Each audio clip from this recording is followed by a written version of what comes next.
Bonsoir à tous, ravi de vous accueillir ce soir sur le plateau de We Are Sales, média dédié à l'excellence des équipes commerciales. Ce soir, nous allons travailler ensemble un sujet palpitant puisqu'il est moteur de la raison pour laquelle nous sommes devenus tous sales, qui est comment maîtriser ces techniques de closing. Et pour ce faire, on a retenu effectivement 4 entreprises dont leur offre de produits et services ont un impact direct justement sur notre capacité à closer.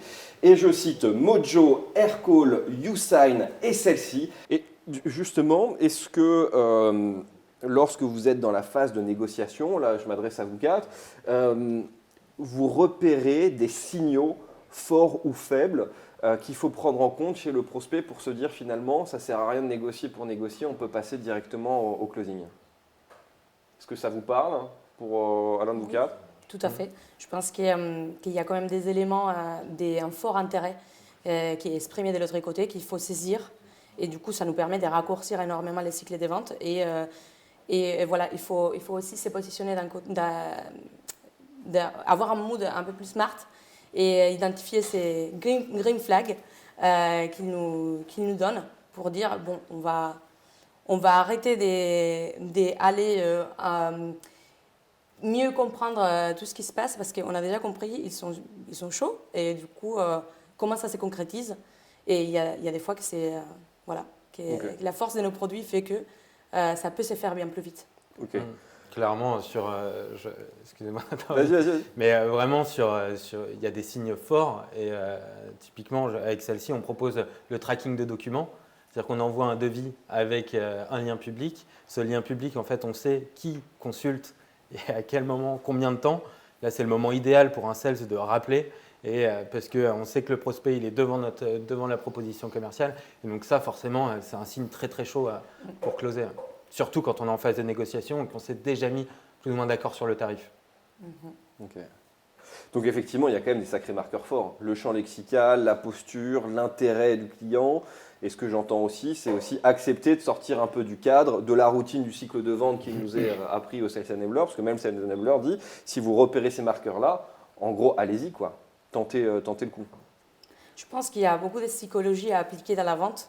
Et saisir les profils qu'on a en face de nous.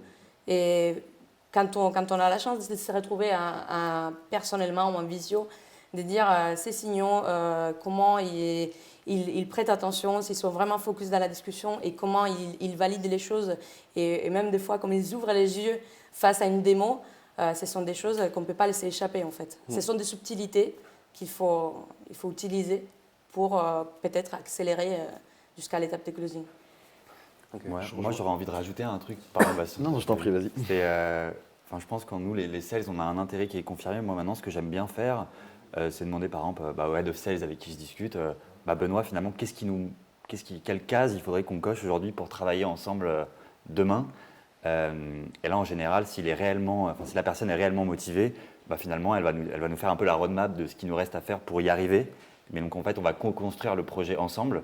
Et là, d'un coup, si la personne ne se livre pas, en fait, on n'est pas du tout dans une phase de closing finalement. Ça veut dire qu'en fait, on n'y est pas du tout. Par contre, si elle te donne les 2-3 éléments encore à cocher pour y arriver, là, tu as 99% de chance d'y arriver. En tout cas, tu sais comment faire. Et là, pour moi, c'est le moment où tu peux y aller à fond.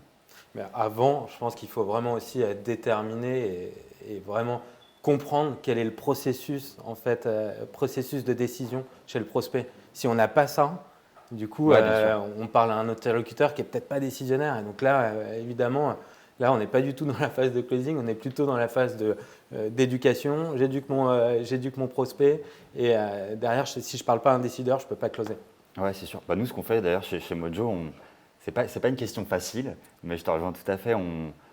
À la fin de la discovery ou au moins à la démo, en tout cas, c'est le dernier moment pour le faire, on pose la question un peu de but en blanc.